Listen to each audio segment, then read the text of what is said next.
I want you to think about the last time you were watching a slasher movie.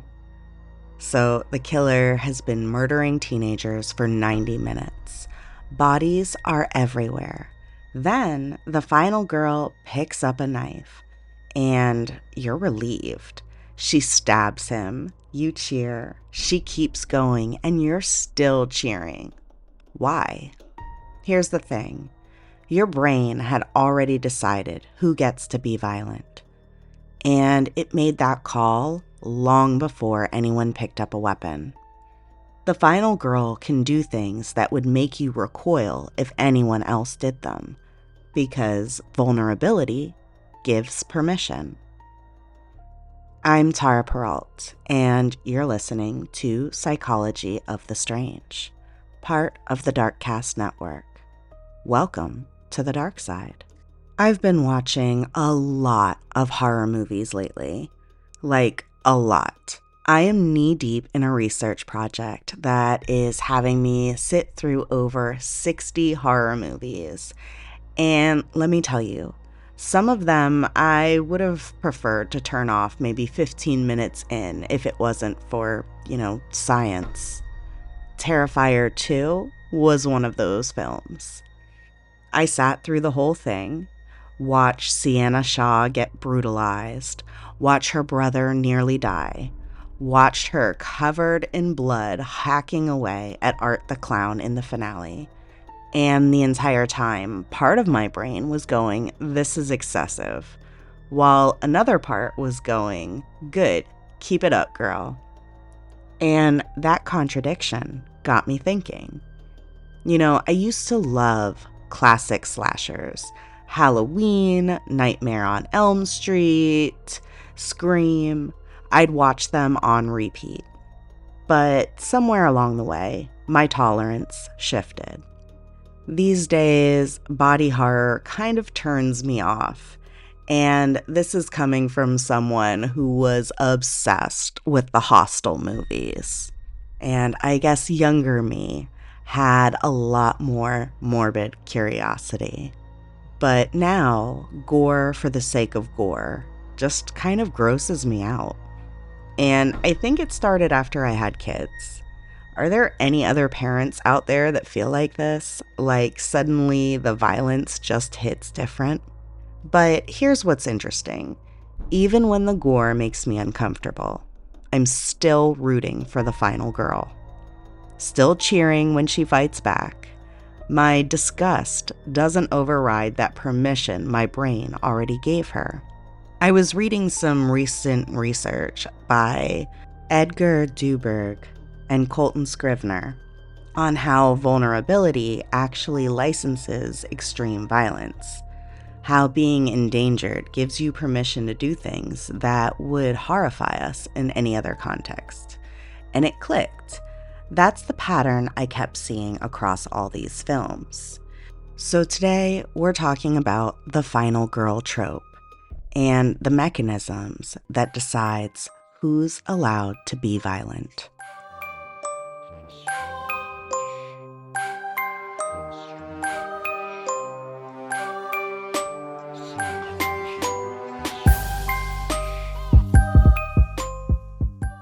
The final girl is horror's strangest contradiction. She's the last one standing in a slasher film, the one who survives when everyone else dies. But she doesn't just survive by hiding. She fights back. Hard. And we let her. Laurie Strode can stab Michael Myers with a knitting needle, a coat hanger, anything she can grab, and we don't flinch. Sidney Prescott can shoot Billy Loomis in the head after he's already down, and we call it justice. Sienna Shaw can go full berserker mode on Art the Clown, and even though the violence is extreme enough to make you nauseous, you're still on her side.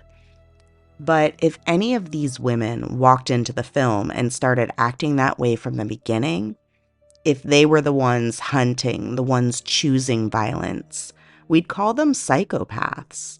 So what's the difference? Duberg and Scrivener would call it formidability asymmetry. They analyzed hundreds of films and found what separates horror from every other genre isn't just the presence of danger, it's the imbalance. Horror gives you weak protagonists facing overwhelmingly powerful threats. The antagonist's formidability far outmatches the protagonist's ability to fight back. And that asymmetry is what triggers fear. So think about it. Alien and Predator both feature nearly identical threats. An apex predator hunting humans in an isolated environment. But Alien feels like horror, and Predator feels like an action movie. Why? Because in Alien, you've got a commercial spaceship crew. They're unprepared, poorly armed, and they're trapped. In Predator, you've got this elite paramilitary team led by Arnold Schwarzenegger at peak Mr. Universe form.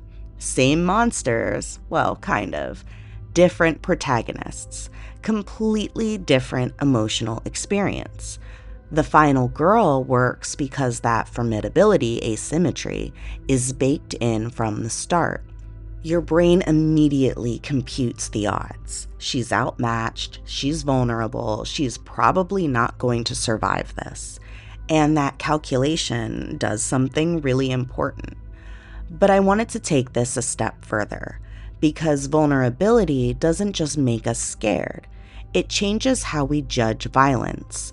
And that's where moral typecasting theory comes in.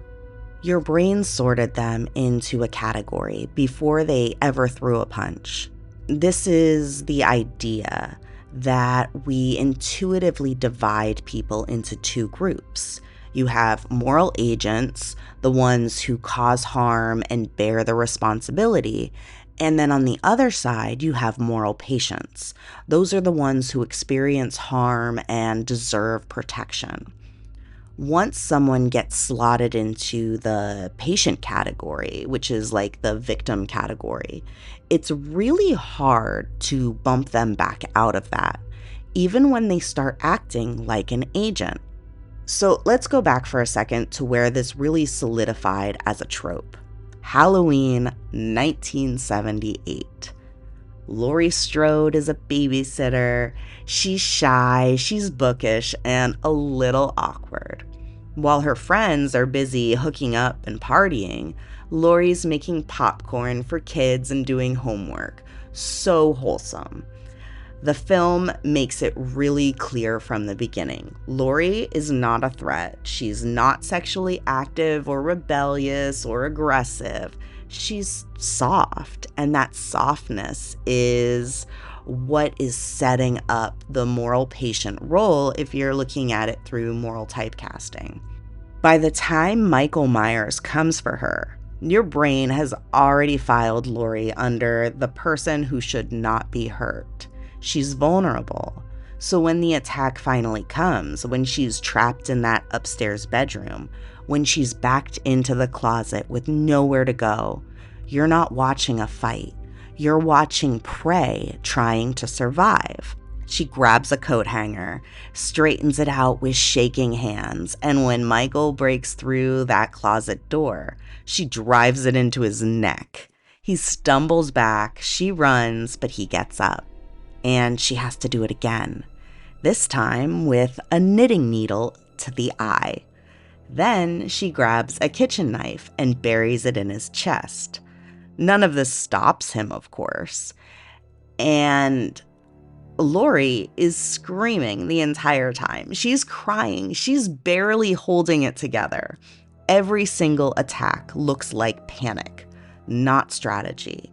It reads as desperation, not aggression at all. She's just trying to survive. And honestly, at that point, it doesn't even matter that she's causing serious harm, that she's stabbing him repeatedly, going for all of those vulnerable spots.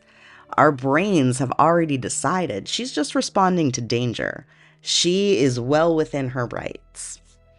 Here's the thing, though. Laurie doesn't actually win that fight. Dr. Loomis shows up and shoots Michael. A man steps in and delivers that decisive violence, which lets Lori stay in that vulnerable category. She got close, but she didn't cross the line into full dominance. That was the rule in the classic slashers. The final girl can resist, but she can't fully overpower the threat on her own because that might reclassify her. The moment she stops being the underdog, that she stops being the person we let fight back. And now compare this to Nancy Thompson in A Nightmare on Elm Street. Nancy is also a classic final girl. Virginal, responsible, sober while her friends are partying. But Nancy does something a little bit more interesting. She is strategic. Once she realizes that Freddy Krueger is real and operating by a specific set of rules, she starts preparing. She rigs her bedroom with booby traps, tripwires, sledgehammers on a pulley system. She learns how to pull Freddy out of the dream world so she can fight him on her terms. This is calculated behavior. In another context, you might even call it Machiavellianism. And if you don't know, that's understanding the environment and manipulating it and setting traps for your enemy. Very Machiavellian behavior. But your brain isn't coding Nancy as manipulative. It's coding her as resourceful. Why? Because you've already watched Freddy kill her friends. You've watched her beg adults for help and get dismissed. You've watched her go days without sleep. And we all know what happens when we're sleep deprived, but that's a whole nother episode. But she is terrified to close her eyes. She's been crying, shaking, pleading, all the vulnerability cues that anchor her as someone who's endangered. So when she finally goes on the offensive, when she's pulling Freddy through the mirror and setting him on fire, your brain doesn't see the aggression. It sees a desperate kid doing whatever it takes to survive. Nancy's traps would look sinister if she set them for a human. But because Freddy's supernatural, because he invaded her mind, she has no other option. The same behavior reads as ingenuity. Your brain already granted her permission based on how threatened she was. So now I want to fast forward to 1996, Scream. At one point, this was my favorite movie. I rewatched it dozens of times. And the rules start to change in this more postmodern era of slasher films.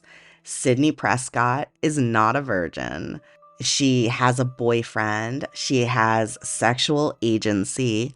All the things that would have gotten her killed immediately in an 80s slasher. But Sidney survives anyway and continues to survive movie after movie. Sidney's not protected by purity, like the classic final girls were. She's protected by her trauma. Her mom was murdered a year ago. She was stalked, terrorized, and gaslit for the entire film. She's had to question everyone around her, her boyfriend, her friends, even her own memories of her mom. And by the time the final confrontation happens, by the time Billy Loomis reveals himself as the killer, Sidney has been psychologically destroyed. So when Billy comes at her that one last time, he's already shot, bleeding out, doing the classic horror movie fake out where the killer lunges up for that one final scare. Sidney doesn't hesitate. She shoots him in the head. "Not in my movie," she says.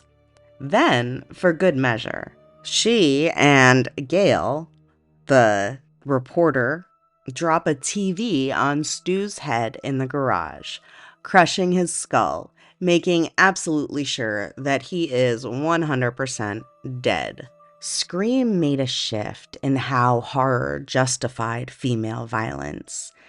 It was no longer about being innocent.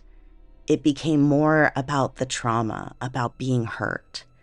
And that opened the door for final girls to be more competent, more strategic, and more capable.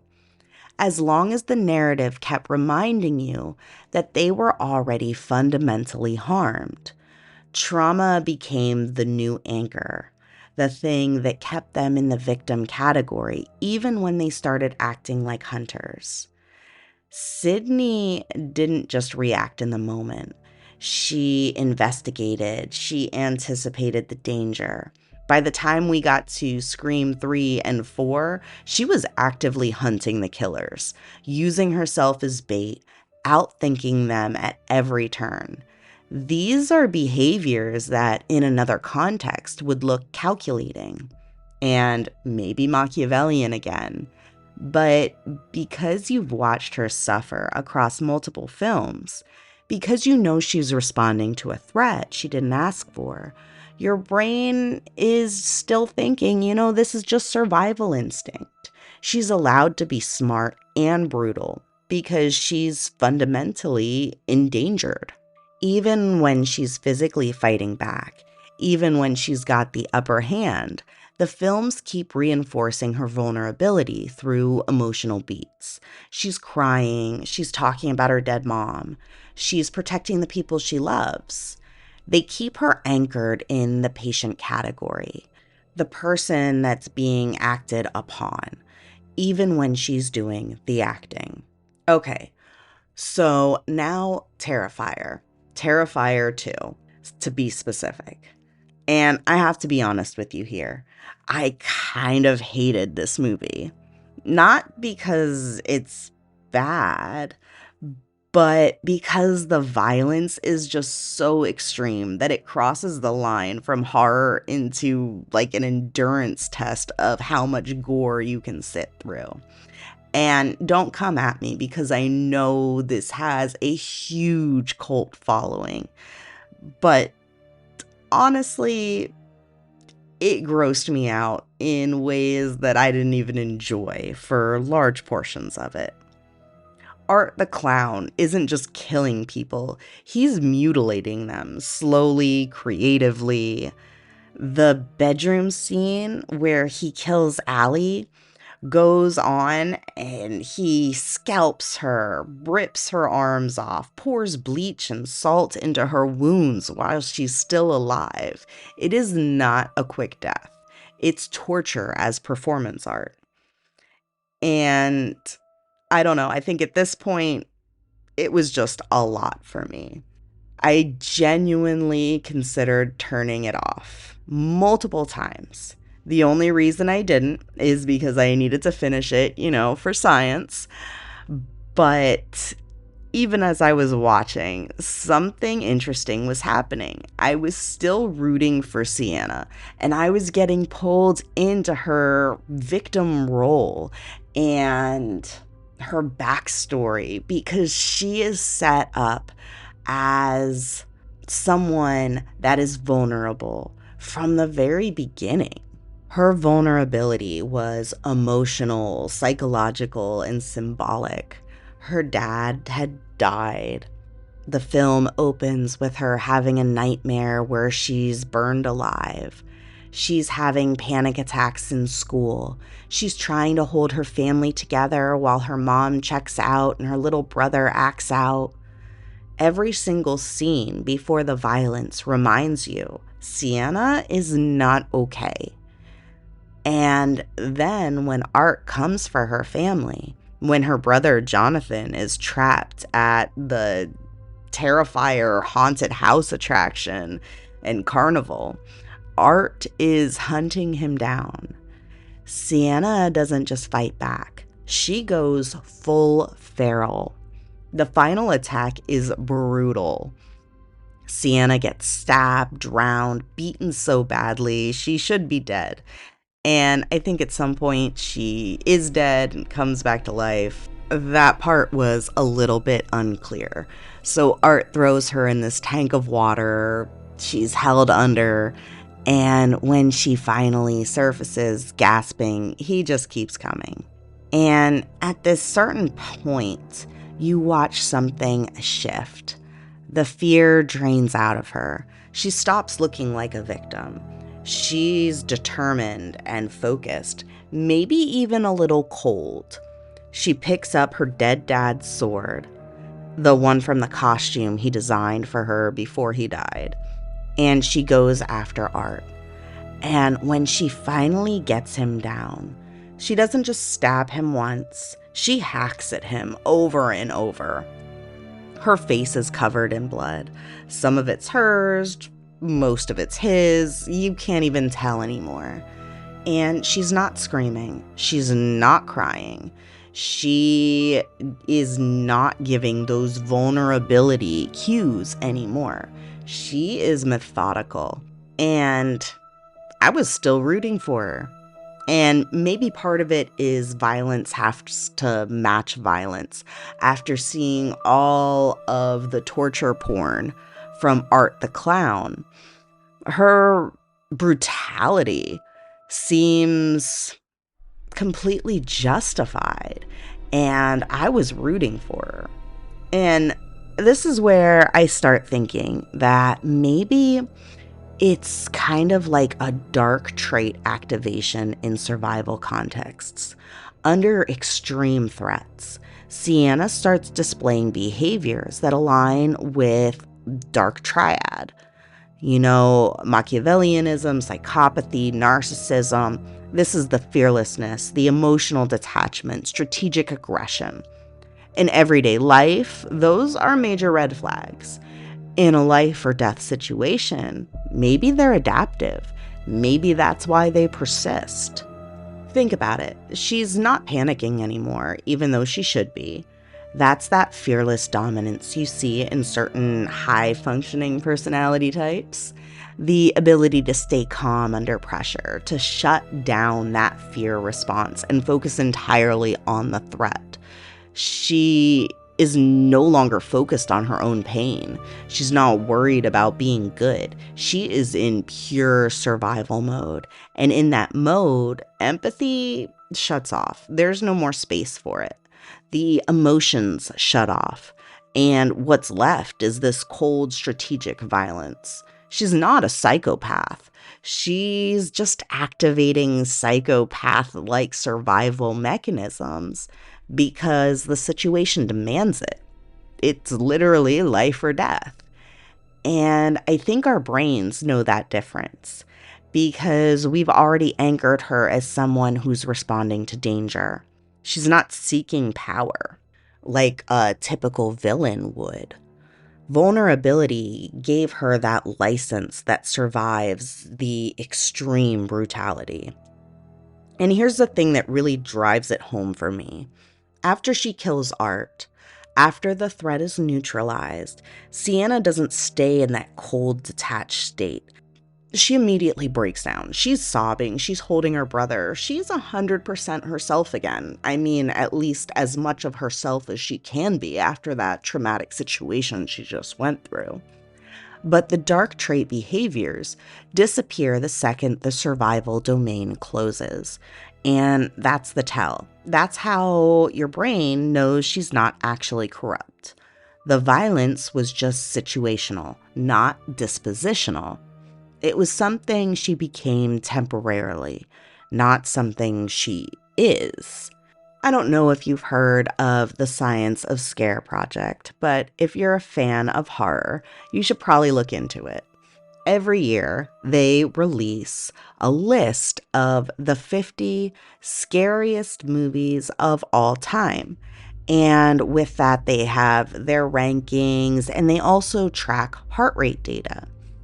And this data is something that I'm applying to my own research as well. And when you combine things like vulnerability, physiological response, the body knows when someone is genuinely endangered. Terrifier 2 maxes that out. Sienna is so vulnerable, so overmatched, that even when the gore crosses into unwatchable territory, Your nervous system is still treating her like someone who needs to survive. When you're watching a horror film, you're not just being a passive observer. You're running a simulation. Your brain is tracking who's dangerous, who's threatened, who deserves what. And it's making those calls fast, based on cues, not lengthy moral deliberations. Moral typecasting theory tells us that people get sorted into those two buckets.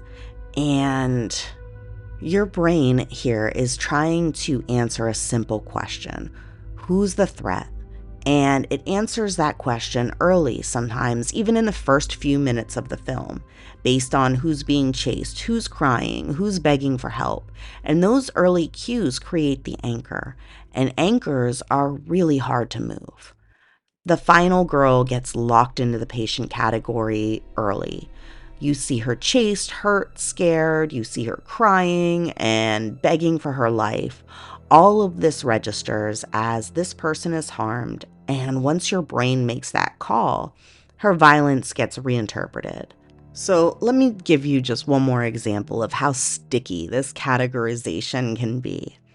So imagine Laurie Strode walked into Halloween as a confident, physically capable woman who immediately started hunting Michael Myers. The same actress, the same setting, but she's the one pursuing him from the start. You would not be rooting for her in the same way. The movie would be more of a thriller about a vigilante. But because you watched her get terrorized first, because you saw that vulnerability before you saw her violence, she is the one that deserves the protection. And that categorization is so strong that even when she picks up the knife, when she goes on the offensive, she's still just a victim fighting back. And that's why the first act of slasher films are so important.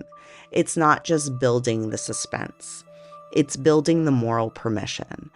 Every moment of fear, every close call, every injury is doing the cognitive work. It's anchoring protagonists as endangered. So when the violence comes, you're already primed to interpret it as justified.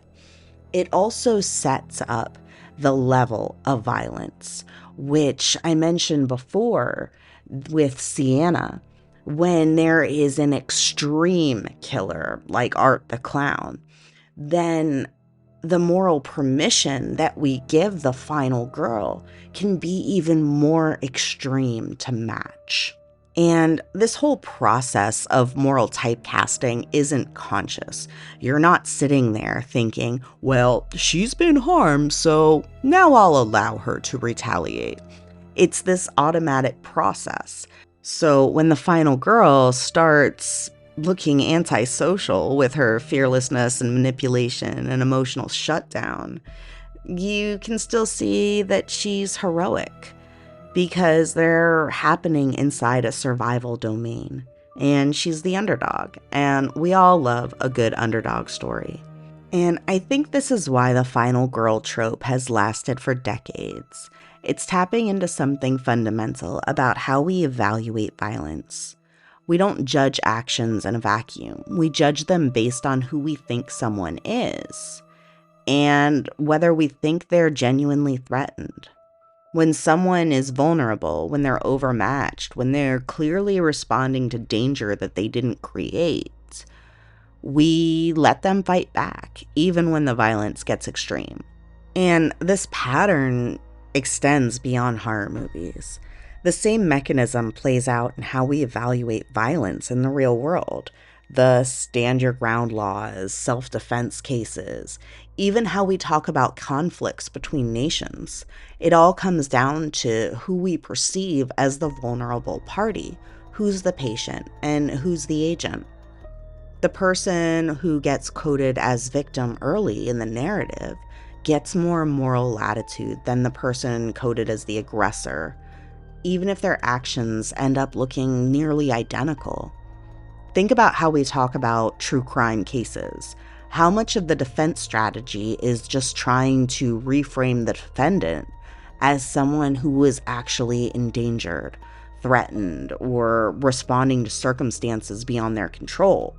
They're trying to move that person from the agent category to the patient category, because once your brain makes that shift, that violence gets reinterpreted. Horror films just make this process really visible.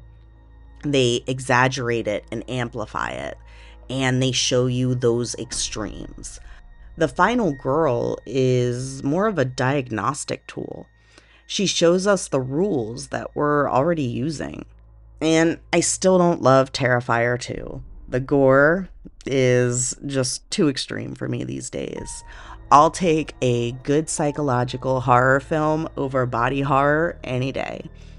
But I can't deny that Sienna Shaw works as a final girl, even when the violence made me want to look away, because I'd given her permission. And once that permission is granted, I couldn't take it away. So the next time you're watching a slasher and you catch yourself cheering when the final girl stabs the killer one more time, just know you're not reacting to the violence itself. You're reacting to a decision your brain made in the first 15 minutes. Vulnerability decides who gets to fight back. Before I let you go, I've been seeing a lot of 5-star reviews coming in lately, and I just want to say thank you. Seriously, it means a lot that you're taking the time to rate and review the show, and it helps other people find it. And it reminds me that this weird deep dive format actually resonates with people, and that's pretty cool. If you're enjoying these episodes and want to support the work that goes into them, all the late night research sessions, the 60 plus horror films I'm watching for science, and the rabbit holes that I disappear into at 2 a.m. when I should probably be sleeping, I've got a buy me a coffee page set up. Links in the show notes. Even a few bucks can help keep this going. And if you want more deep dives into the psychology of horror, folklore, and all things strange, follow Psychology of the Strange wherever you get your podcasts. And hey, if you're a parent who used to love horror but now finds the gore a little harder to stomach, you're not alone. Thanks for listening. Until next time, stay curious and stay strange.